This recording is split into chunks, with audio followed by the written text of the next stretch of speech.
Assalamualaikum warahmatullahi wabarakatuh. Kami dari kelompok satu akan menjelaskan materi tentang transport layer. Jadi, layer keempat dari OSI model adalah transport layer yang berfungsi sebagai penghubung langsung antara aplikasi pengguna dan jaringan. Tujuan utamanya yaitu menyediakan pengiriman data end-to-end yang andal, teratur, dan bebas error antar host. Selanjutnya ada fungsi-fungsi dari transport layer, yaitu segmentation and reassembly, connection control, multiplexing, error control, dan flow control.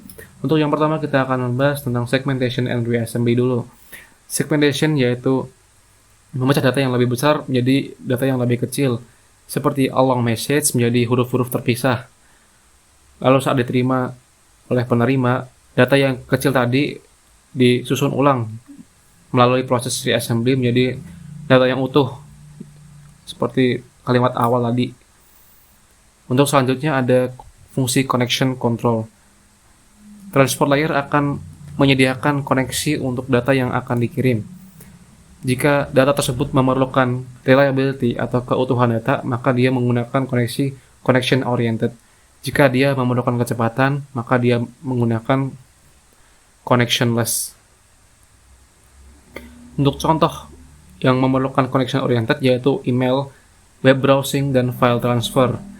Untuk yang memerlukan kecepatan seperti streaming audio atau video, dan memainkan game online, dan lain-lain. Lanjut untuk flow control. Transport layer akan mengatur alur dari pengiriman data. Karena dalam transport layer sendiri, untuk menghindari pengirim membanjiri penerima dengan data terlalu cepat. Transport layer sendiri adalah layer paling reliable, maka dia akan menjadi pusat pengaturan flow atau alur dari data. Lanjut untuk error control. Pada transport layer sendiri, data akan dicek keutuhannya, apakah dia error atau tidak. Memastikan data diterima tanpa rusak melalui pengiriman ulang jika terjadi error. Masuk fungsi yang kelima, yaitu multiplexing dan demultiplexing. Multiplexing adalah proses di mana data dari berbagai aplikasi yang berbeda digabung dan dikirimkan melalui satu koneksi jaringan. Sedangkan demultiplexing adalah kebalikannya. Data yang diterima akan dipisah-pisah lagi ke aplikasi tujuan masing-masing berdasarkan nomor port. Nah, di sini ada gambar bagaimana proses multiplexing dan demultiplexing itu terjadi. Di gambar sebelah kiri atau di gambar multiplexing di sisi pengirim menunjukkan beberapa proses aplikasi berjalan di satu perangkat. Kita analogikan seperti YouTube, WhatsApp, dan email. Semua proses itu akan mengirim data melalui satu jalur komunikasi yang sama. Proses-proses ini akan masuk ke multiplexer. Jadi di proses multiplexer ini akan ditambahkan informasi penting seperti nomor port agar nantinya saat di demultiplexer itu bisa dibedakan. Lalu ada data dari berbagai aplikasi itu dikirim ke lapisan IP atau Internet Protocol di bawahnya untuk diteruskan ke jaringan. Jadi tujuan multiplexing ini adalah menggabungkan banyak aliran data menjadi satu aliran yang bisa dikirim bersama-sama melalui jaringan. Lalu gambar di sebelah kanan itu menunjukkan proses demultiplexing atau dilihat dari sudut pandang penerima.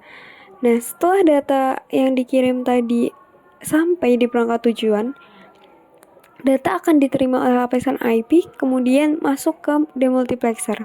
Di sini, yang tadinya di multiplexer sudah diberikan informasi penting seperti nomor port, kemudian di multiplexer ini akan dipisahkan lagi dan dikirim ke proses atau aplikasi yang tepat.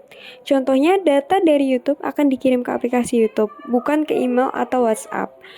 Jadi tujuan demultiplexing ini adalah memisahkan data yang telah digabung agar sampai ke aplikasi tujuan masing-masing dengan benar. Selanjutnya adalah protokol yang digunakan pada transport layer. Jadi di sini telah tertera gambar ada proses UDP dan juga TCP. Nah, protokol-protokol inilah yang digunakan dalam proses transport layer. Di gambar sebelah kiri atau UDP atau user data datagram protokol, terlihat bahwa pengirim langsung mengirimkan request dan menerima respon tanpa ada proses awal pembentukan koneksi.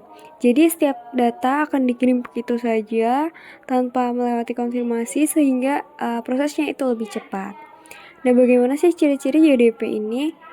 Yang pertama adalah connectionless atau tidak ada proses jabat tangan, tidak ada proses awal pembentukan koneksi. Kemudian yang kedua adalah tidak ada jaminan bahwa data sampai dengan urutan atau bahkan sampai sama sekali. Dan yang ketiga adalah cepat dan ringan.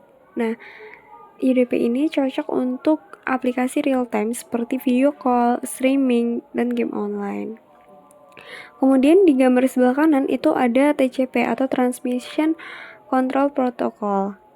Nah, di bagian gambar sebelah kanan ini terlihat ada 3 langkah awal komunikasi antara pengirim dan penerima yang dikenal sebagai three-way handshake. Yang pertama adalah SYN, di mana pengirim akan mulai koneksi. Kemudian yang kedua adalah SYNACK, di mana penerima akan merespon dan siap menerima data.